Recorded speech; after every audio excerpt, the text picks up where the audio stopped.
Love can be blind, and sometimes it borders on insanity. In certain situations, it clouds the mind so much that a person fails to notice the cruelty happening right next to them, even if that cruelty is directed at their loved ones. Such stories often end in a tragic and horrifying way. Maya Chepel was born in the spring of 2020. Her mother's name was Dana Carr, and her father was James Chepel. Dana grew up in a dysfunctional family where both parents abused alcohol. The girl's father was violent and often raised his hand against his wife and daughter. All of this left a deep scar on Dana's soul. As soon as she had the opportunity to provide for herself independently, she fled from her family home. This probably happened at the last moment, because shortly after Maya's birth, Dana's father was convicted of murder. The man ended up behind bars, while his 17-year-old daughter was already in a relationship with 21-year-old James Chepel. Many people believe that Dana was too young and immature for a serious relationship, let alone motherhood.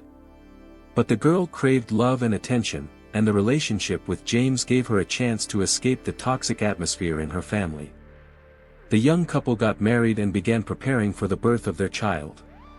After Dana's father went to prison, her mother filed for divorce and met a new man. He turned out to be a much more decent person than his predecessor and quickly found common ground with Dana.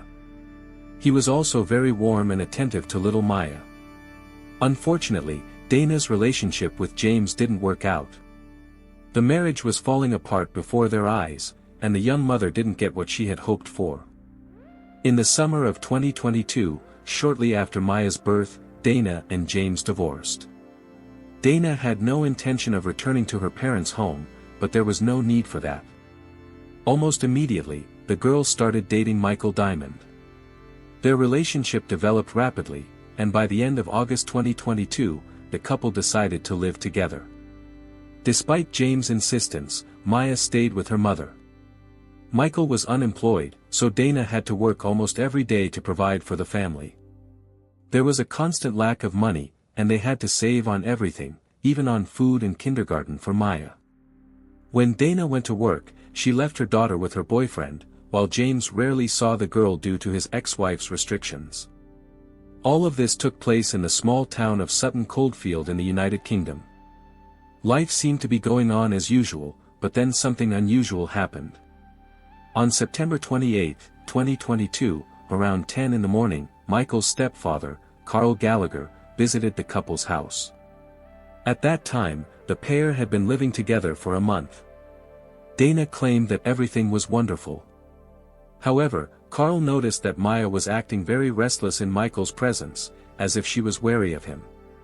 When asked about the girl's strange behavior, Michael replied that he had an unpleasant phone conversation with several banks that had refused to give him a loan.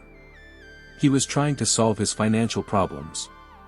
Eventually, the young man managed to convince his stepfather that there was nothing to worry about. After Carl left, Michael began persistently trying to get an insurance payout and also applied to several more banks and organizations for a loan. But they also refused him, explaining it by his lack of a job and stable income. In the afternoon, Michael called Dana at work and told her that her daughter had lost consciousness. Moreover, according to him, the girl had started having difficulty breathing, so he asked Dana to come home immediately. Dana took time off work right away and rushed to her daughter. Immediately after talking to Dana, Michael called an ambulance by dialing 999. When the medics and police arrived at the scene, they found Maya in critical condition. The girl was taken to Queen Victoria Hospital in Newcastle. She was unconscious, and for the next 2 days, doctors fought desperately for her life. Unfortunately, Maya died in the clinic without regaining consciousness. An autopsy later revealed numerous injuries to the girl's brain. 5 witnesses stated at once that these injuries could have occurred as a result of child abuse. The doctors who examined Maya were shocked by the extent and number of injuries on her body. It was unclear what exactly had happened to the girl. Even in her intimate areas, large bruises and signs of trauma at various stages of healing were found, although there were no signs of rape. Judging by the condition of the bruises, most of them were inflicted on Maya on September 28, the fateful day when everything went wrong. Dana and Michael were interrogated separately. Both denied that the child had been abused, giving numerous excuses. They claimed that the girl was very active, often ran around and fell, which was why she got all those bruises. But the doctors refuted such statements. In their opinion, the child could not have brought herself to such a state under any circumstances, no matter what happened. The detectives began to carefully study the circumstances of little Maya's death. Relatives on both Dana and Michael's sides noticed that bruises began to appear on the girl's body literally a few days after Dana and Michael started living together. They were first noticed on August 26. It was then that neighbors with children were walking in the yard and met Dana's daughter. Everyone saw injuries on her head, which Dana tried to hide by combing the girl's hair. The next day, there was a family gathering attended by Michael's relatives as well. Everyone noted that Maya was injured. This time, the young parents explained that the child had fallen off a slide. Dana actively confirmed her boyfriend's words. Michael managed to calm everyone down, although few believed it even at that meeting. After all, the bruise was not only on the girl's head but also inside her left ear. It's hard to imagine circumstances under which such an injury could appear by accident. In addition, characteristic punctate marks resembling finger-shaped bruises were noticed on Maya's jaw. On September 5, Michael called Dana at work and said that Maya was having breathing problems. When Dana came home, everything seemed to be fine. But new traces of injury appeared on the child's body. The young man attributed them to accidental falls during a walk in the yard while Dana was at work. The next day, Dana herself walked with her daughter, and several acquaintances at once noticed a visible cut on the girl's nose. A few days later, Maya was found to have a split lip. Each time, Michael explained it in the same way. Allegedly, the child was running, fell, and hit something. Then Maya was briefly given to Dana's mother so that the grandmother could spend time with her. They had a warm relationship, and the stepfather also treated the girl very well. That same evening, while bathing Maya, the man saw bruises all over her body. He took pictures of the injuries and sent them to Dana, advising her to take the child to the hospital immediately. Dana followed the advice. When the doctor asked about the origin of the injuries, Dana told the already familiar stories.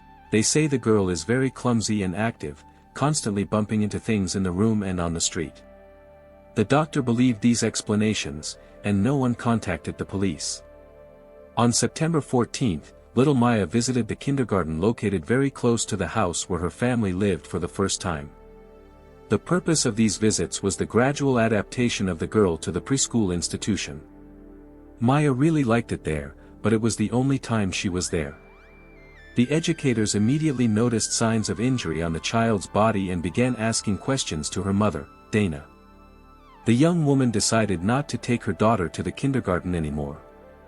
Even when the staff of the institution personally asked Dana to bring Maya again, she refused, saying that the girl allegedly did not want to go or was sick. Eventually, the educators stopped trying to persuade Dana. The next day, September 15, Maya was supposed to be handed over to her biological father, James, but Dana found a reason not to do it. She said that the girl was unwell and feeling bad. Instead, Dana left Maya with her mother and stepfather. The stepfather decided to take the child to his relative, who worked as a nurse and had a lot of experience. It was she who noticed a huge bruise on Maya's buttocks. It was not visible because of the diaper, but as soon as it was removed, the bruise caught the eye. This bruise greatly alarmed the nurse and stepfather. They immediately called the girl's mother to explain where this injury came from. Dana shifted the blame to her partner Michael, and he, in turn, claimed that Maya had bitten herself. These explanations sounded extremely absurd and implausible. So the relatives decided to photograph the child's injured bottom to document this disturbing fact. While the stepfather was talking to Dana on the phone, Michael could be heard in the background repeatedly saying that he was not guilty of anything. And this was despite the fact that no one specifically accused him of anything. Such strange behavior from Michael aroused even more suspicion. The following week, on the weekend, Maya was visiting her relatives again. They were stunned when they discovered new traces of beating on the girl's body, in particular, for bruises in the chest area. But what was most striking was Dana's reaction, or rather, the lack of it. The young mother remained strangely calm and continued to insist that her daughter's injuries were accidental. And on September 27, Michael called Dana at work again to report the appearance of another bruise on Maya, allegedly because they were walking outside together. Dana still did not attach any importance to these alarming signals. She continued to go to work as usual, leaving her daughter alone with Michael. As it turned out later, the girl's mother repeatedly resorted to deception, distorting information about Maya's health. She lied to the child's biological father, her own mother, the kindergarten staff, and even her own employer. All this was done with one goal: to hide who was really to blame for the bruises that appeared on the girl's body time after time. The detectives were convinced that it was Michael who was involved in beating the child. When Dana was called in for questioning, she started lying again, trying to justify her previous untruth. Dana made up a story that she herself was allegedly pregnant during the period when Maya was being beaten, and after the girl's death, she had a miscarriage due to nervous shock. Dana tried to use this to explain her emotional upheaval and strange behavior. However, no valuable evidence could be obtained from her. Fortunately, other concerned family members turned out to be much more talkative. While the investigation into Maya's probable murder was ongoing, Dana broke up with her boyfriend Michael. But she could not remain single for long and almost immediately entered into a relationship with another man. Just a few weeks later, Dana became pregnant again and was now expecting a son. However, due to her status as a suspect in the case of her daughter's murder, the newborn baby was immediately taken away from her by social services. Michael, in turn, behaved just as immaturely. At first, he accused Dana of beating Maya, then her stepfather, and then even the girl's biological father. But the investigators had no doubt that it was he who was involved in the systematic beating of the child. After all, the characteristic bruises on Maya's body appeared mainly when the girl was left alone with Michael. It only remained to establish a possible motive for such cruelty. And it did not take long to wait. The investigation suggested that Michael simply took out his anger and irritation on the defenseless child. And the reason for these negative emotions was the young man's debts and threats against him because of his inability to pay his creditors on time. September 28 turned out to be an extremely unfortunate day for Michael. In the morning, he was visited by drug dealers who persistently demanded payment of a considerable debt. These problems had been going on for a long time. For several months the dealers had been trying to extort money from the young man, and quite aggressively at that. Michael was even followed, although it had not yet come to physical violence. Michael managed to convince the drug dealers to wait a little longer, promising to pay off in the near future. But he did not have the necessary amount and did not know where to get it. In desperation, Michael called the social service hoping to get financial assistance, but to no avail. Then he tried to borrow money from the bank, again without success. Next, the young man spent almost a quarter of an hour on the phone persuading employees of a charitable foundation, hoping that at least they would help him out. But again, nothing worked out. All these failures finally threw Michael off balance. And it is highly likely that he took out his anger and frustration on a small, defenseless girl. The tragic death of Maya was a terrible blow to her biological father. As James said, he tried with all his might to protect his daughter for the 2 years of her life. For him, as a man, it was obvious that Dana was an unworthy mother, unable to fully care for the needs of the child. When Dana filed for divorce, she claimed that James was cruel to her and allowed himself to use physical force. But all these accusations against her ex-husband were as much a lie as the stories she made up about her daughter's accidental injuries. In fact, James only pointed out to Dana her emotional immaturity and incompetence as a mother. He sincerely tried to get his ex-wife to finally grow up and learn to treat herself, her family, and her child responsibly. James warned that Dana, because of her immaturity, could put Maya in danger. And although the investigation failed to prove the facts of aggression on the part of James, for some reason the court decided to give the child to the mother. By court order, James could only see his daughter on weekends. However, Dana tried in every possible way to deprive him even of this right. She either simply did not bring Maya to meetings with her father, or limited the time of their communication under various pretexts. So in fact, James very rarely saw his daughter. Noticing the first bruises on Maya's body, he immediately asked Dana what had happened. She, as always, brushed it off with jokes about the girl's accidental falls and bumps. And in order not to hear any more uncomfortable questions from her ex-husband, Dana stopped bringing Maya to him altogether. James had almost no doubt that even if Dana herself was not directly involved in the violence against the child, she at least covered for the one who did it, her partner Michael. Maya's father did not like this guy from the very beginning. There was something wrong with him. However, Dana described the relationship between her boyfriend and daughter as almost idyllic. She said that Michael treated the girl as his own, they were constantly together, walking, watching cartoons, playing. But, as it turned out later, it was all a complete lie.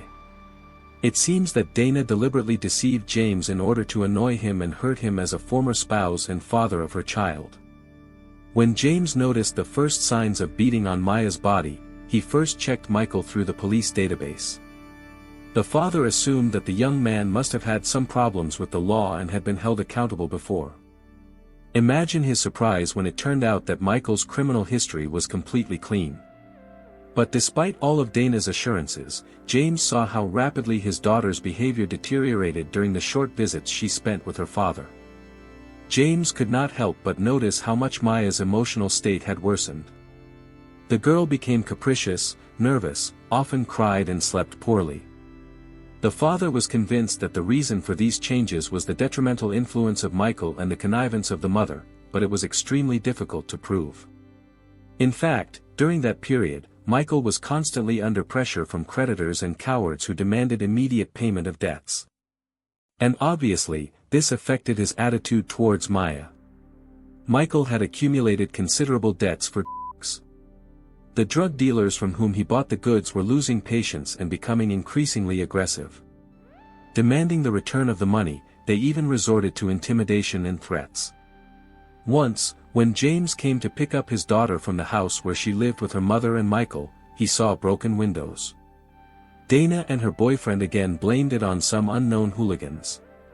But later, the investigation managed to find out that it was the dealers who broke the windows in order to frighten the debtor and force him to return the money faster. The next time James visited the house where his daughter lived with her mother and her partner, he saw that the facade of the building was stained with paint. His ex-wife told him that on the eve of his arrival, someone deliberately damaged the electrical panel and pulled out all the fuses from there. Because of this, they were left without electricity for almost a day until they found the cause of the malfunction.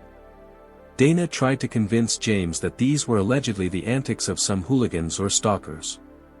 It is difficult to say for sure whether Dana was deliberately deceiving her ex-husband or really did not guess what was actually happening in the house.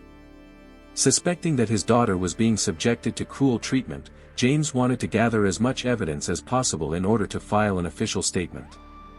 Unfortunately, it was during this period that Dana, under any pretext, interfered with his communication with Maya. Several times in a row, she cancelled the planned visits of the girl to her father on weekends at the last minute.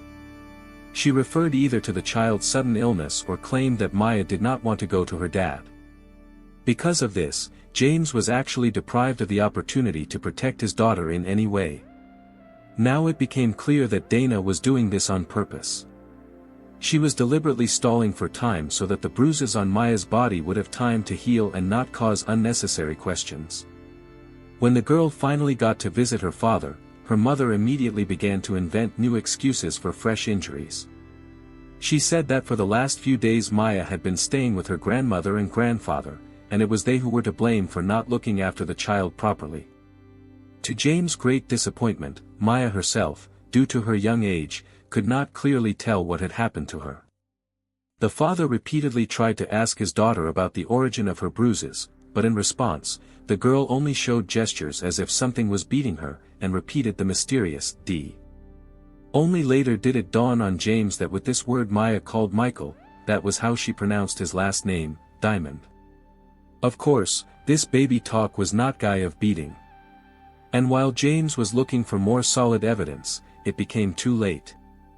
Later, during the investigation, the detectives gained access to the correspondence and calls of the suspects. From these materials, it appeared that Dana was completely unaware of the real situation and mindlessly believed any lie that Michael fed her. For the most part, he told her that Maya had fallen somewhere when they were walking together, or had bumped into something in the house at a run. Before meeting this guy, nothing like this had ever happened to the child. But even these striking changes somehow did not arouse any suspicion in Dana.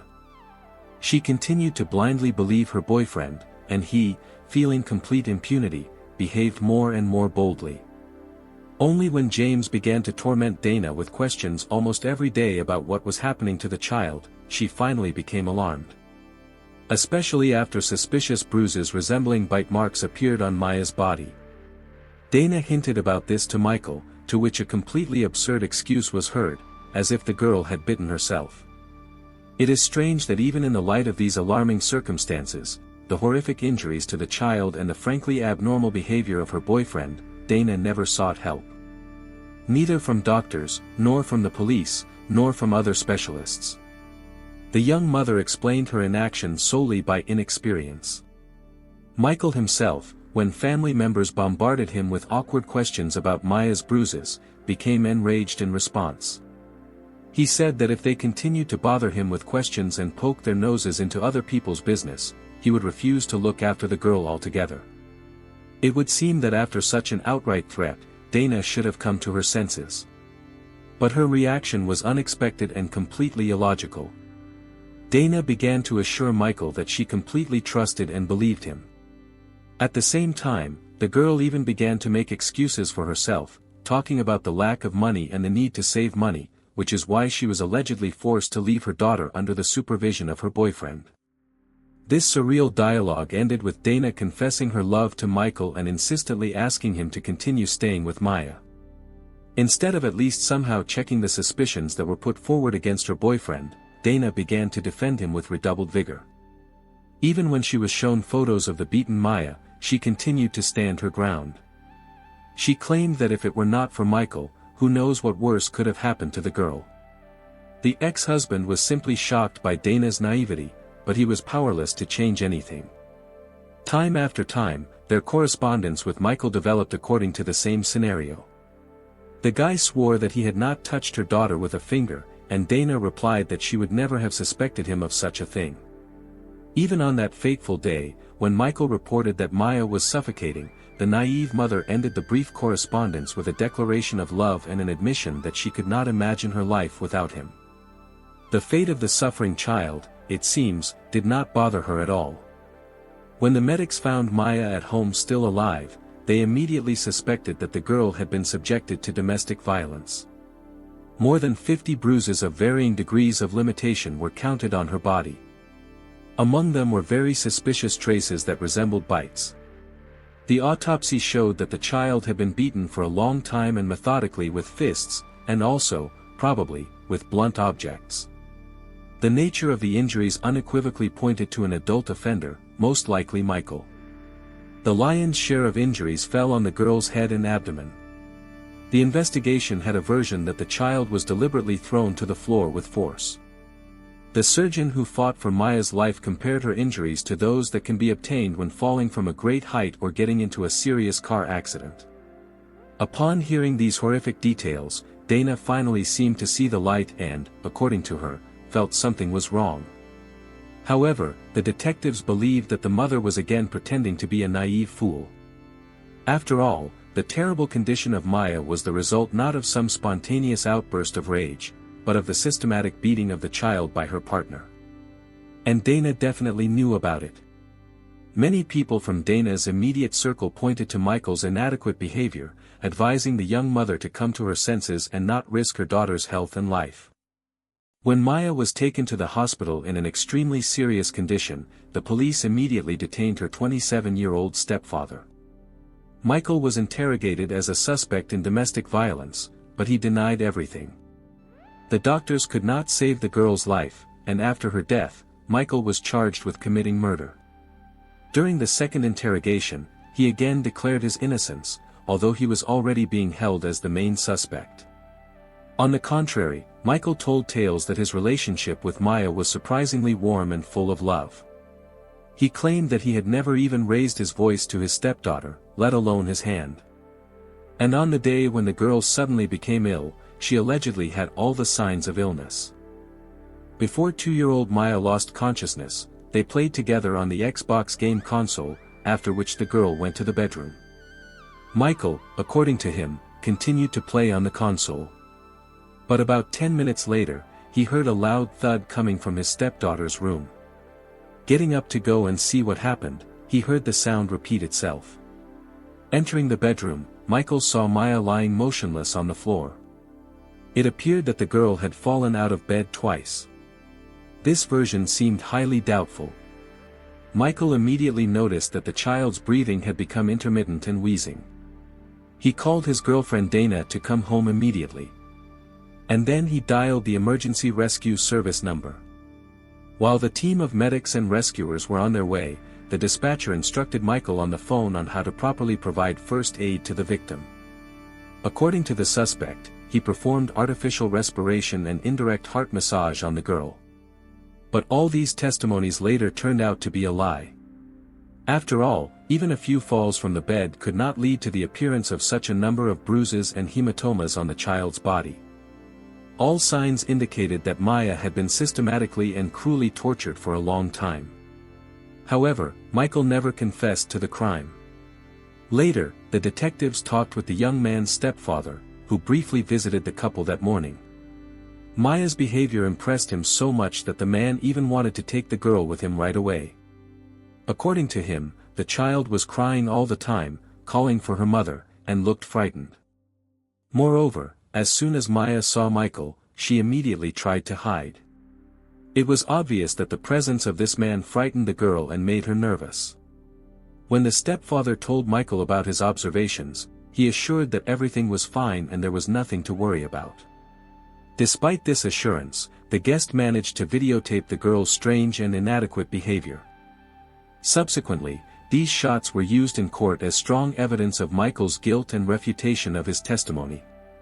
Examining the itemization of the suspect's calls, the investigators drew attention to a suspicious coincidence in time. Michael made a call to the emergency dispatch from a landline phone. And while the operator was giving him instructions on providing first aid to the child, the guy managed to make another call. This time, from his mobile phone, he tried to call the next bank to try to get a loan. It turns out that the criminal simply left Maya to die in the room, and he himself went out to settle his own financial issues. The girl's fate, apparently, did not bother him much. In addition to the shocking facts of Michael's negligence and outright lies, law enforcement officials unexpectedly learned about his marital infidelity. It turned out that the entire period while Michael lived with Dana, he actively used online dating sites. The guy met other women, corresponded with them and made dates. The investigators even managed to find one of Michael's former mistresses. From their correspondence, it became known that this woman became pregnant by him. As soon as Michael found out about this, he immediately broke off all contact with her. In addition to all the problems, there was also the guy's passion for the use of prohibited substances. Moreover, Michael regularly took anabolic steroids, which could cause outbursts of aggression and significant mood swings. Particularly dangerous was the combination of steroids with narcotic substances. In this state, Michael lost control of himself and his actions. And each time this affected the defenseless Maya. Dana, in turn, continued to claim that she did not notice anything like this behind her partner. As a result, the mother of the deceased girl was also arrested. She was accused of criminal negligence and complicity in the murder of a child. According to the investigation, the woman, by her inaction and tacit consent, condoned domestic violence. Dana was repeatedly warned about the possible danger to Maya. But instead of somehow protecting her daughter from beatings, the woman, on the contrary, continued to shield Michael and assure that she would never leave him. In the fall of 2023, a trial of Dana began. During the sessions, the mother of the deceased girl tried to justify herself by the fact that she was completely blinded by love for her boyfriend. She claimed that because of this, she did not notice or did not want to notice obvious things.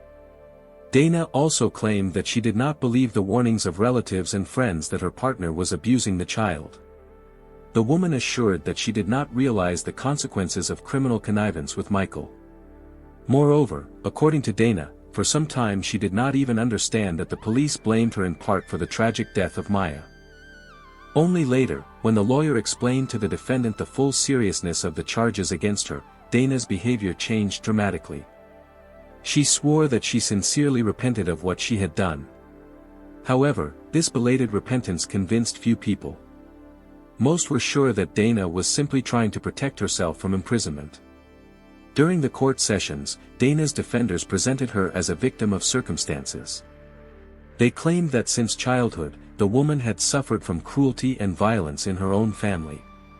After all, her father regularly mocked his daughter and wife, and then became a murderer altogether. Constant bullying in the family allegedly led to the fact that Dana perceived cruelty as the norm. The lawyers argued that because of childhood psychological trauma, the woman simply could not fully assess the situation and understand what it could threaten her own child with. However, all these arguments of the defense only somewhat touched the jury. Because they did not justify Dana's criminal inaction and her condoning violence against her daughter in any way. In her last words, the defendant stated that now she is disgusted even to be near Michael. However, the woman's next testimony again turned out to be a complete lie and contradicted her previous words. In particular, earlier during interrogations, Dana said that she had a miscarriage after her daughter's death. Then this story seemed doubtful to the investigators. Now the accused went even further, claiming that she allegedly lost not one child, but twins, which she was expecting from Michael. And this pregnancy, again, ended tragically. According to Dana's latest version, having learned about Michael's involvement in the murder of Maya, she had an abortion, because she no longer wanted to have anything to do with him, let alone give birth to his children. The prosecutors immediately refuted this testimony, since there were no records in the defendant's medical record that would confirm pregnancy, miscarriage, or abortion. This lie did not do much harm to Dana. After all, the prosecution already had enough evidence of the criminal negligence and callousness of the young mother, who neglected her main duty, to protect her own child. Instead, the woman preferred not to notice the obvious risks and threats to her daughter's life.